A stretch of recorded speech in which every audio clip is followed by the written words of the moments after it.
it allows us to look back in time. We can look back in time by looking at Jerome's Latin Vulgate translation, and we can compare it to what's in the Masoretic text. Welcome to Cross Carry, where we talk about how to take up your cross and follow Jesus in 2024. I've noticed a lot of chatter recently on social media asking the question, has the Bible been corrupted? It's a valid question, and it's something that most Christians aren't prepared to answer. But the good news is that there is a lot of data that we can draw from to answer that question. What I want to do, though, is rather than just give some kind of philosophical answer or a nice thought about it, I really want to dig into the data because I haven't seen many people dig into the data. A lot of times when this question comes up, you see people just focus on the New Testament. We're not going to do that. We're going to look at the Old Testament too. And we're going to do it all in under 10 minutes. So buckle up. But just to set a couple of expectations before I dig into this, this is not going to be the story that you expect. You are not going to find a smoking gun historically that says that the church rewrote parts of the Bible.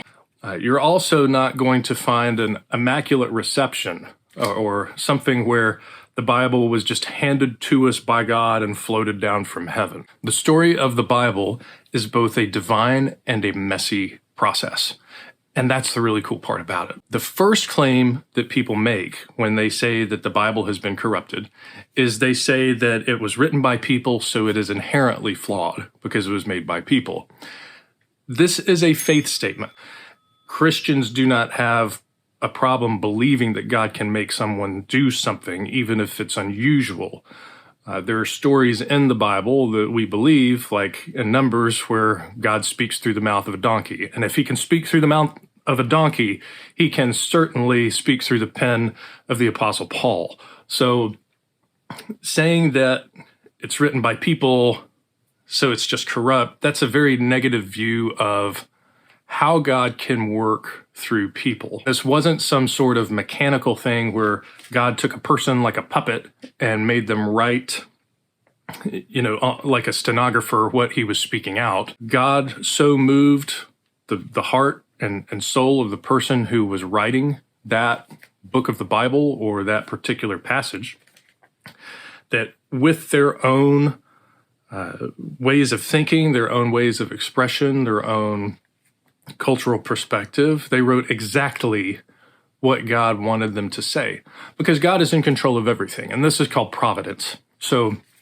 in God's providence, he oversaw that whole process, and we can say that every single word and every single passage in the Bible is written by God through people. Jesus himself believed this. In Mark chapter 12, verses 24 through 27, we see Jesus make a theological argument for the resurrection based upon not one word, but the verb form of one word. Same thing in John chapter 10, verses 34 through 35. He is saying some things that makes the Jewish religious elite want to stone him, and to prevent that from happening, he makes an argument from one word in another text. That level of pinpoint precision is something that you can't do unless you believe that every single word is inspired by God. And Jesus did that. In technical terms, what that's called is verbal plenary inspiration, if you want to look it up more. So the first claim that the Bible is corrupt because people wrote it and it's therefore inherently corrupt, that is a faith claim, and it isn't something that you can really prove. So I'll just leave it there. The second claim that people make is that the Bible has been corrupted because the manuscripts have been lost to history or changed and altered intentionally. This is an historical claim. Let's start by looking at the Old Testament, because we don't want to ignore that. When we look at the Old Testament and the manuscripts that we have, the best manuscripts that we have are called the Masoretic text, and that is dated to the beginning of the High Middle Ages, or about 1000 AD and onward. You may say to me, gee, well, that's a little concerning because that's a 1,000-year gap where we don't have good manuscripts. So how do we know that stuff wasn't changed? Well, there's a few ways that we do that. First, it's not a totally silent history from like AD 0 and before up to AD 1000. I should say 81. There was no 80. But there's a handful of manuscripts going back to the 400s. Then we hit the Dead Sea Scrolls, and the Dead Sea Scrolls are weird. So just understand it. You don't want to try and say that the Dead Sea Scrolls validate everything in the Masoretic text, because there are places that this specific Jewish community at Qumran made some weird alterations to the text. The interesting thing about it, though, is that there are parts of the Dead Sea Scrolls that do confirm what's in the Masoretic text, and the Dead Sea Scrolls are dating between the 200s BC to the 200s AD, roughly. But that's just the Hebrew.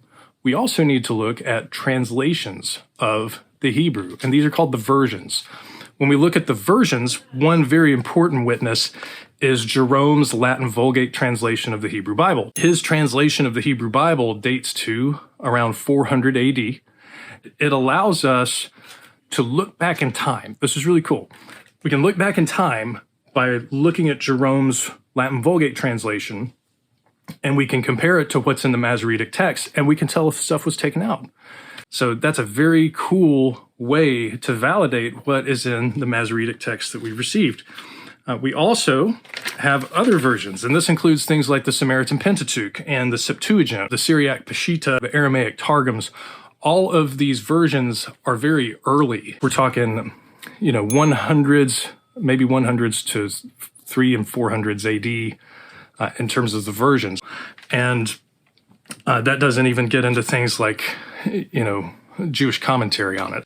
For the New Testament, it's even more impressive. And so for the New Testament, you will hear people sometimes say, somewhat triumphalistically, there are over 5,000 Greek New Testament manuscripts, and there's an overwhelming amount of manuscript evidence for the New Testament, and it's more than any other ancient book, and all of that is true.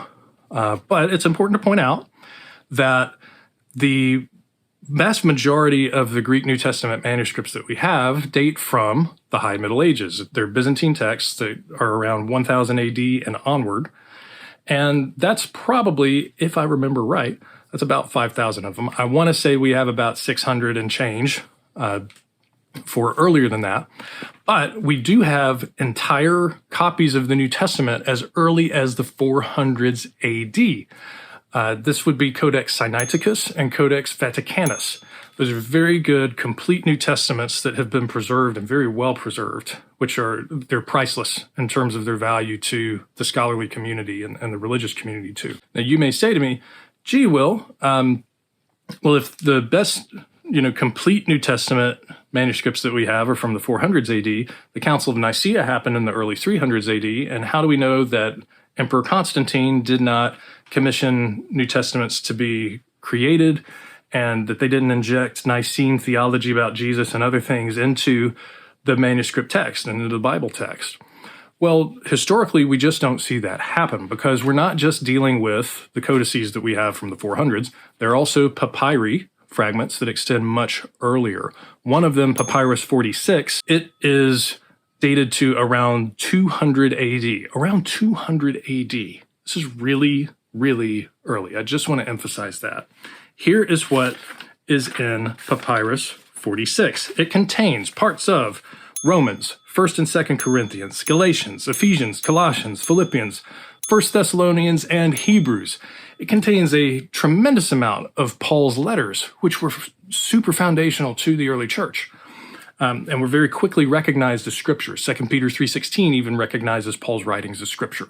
But we also have the versions, which are the Latin translations, the Coptic translations, the Syriac translations, other translations. We also have patristics. So we have what Clement and what Augustine and Irenaeus said. And so when we look at all of this evidence, we just don't see some kind of systematic altering of the text. I didn't cover the process of canonization in this video, which is the story of what books made it into the Bible and what books were left out of the Bible, because that isn't a corruption issue, that's a selection issue. So I will be covering that in a follow-up video. Stay tuned. If this was helpful to you and you really enjoyed it, please feel free to like and subscribe. And if there's something you want me to dive into more deeply, leave a comment and I'll be glad to dive into something more deeply in a future video. Also see the links in the description of resources you can use for further study on your own.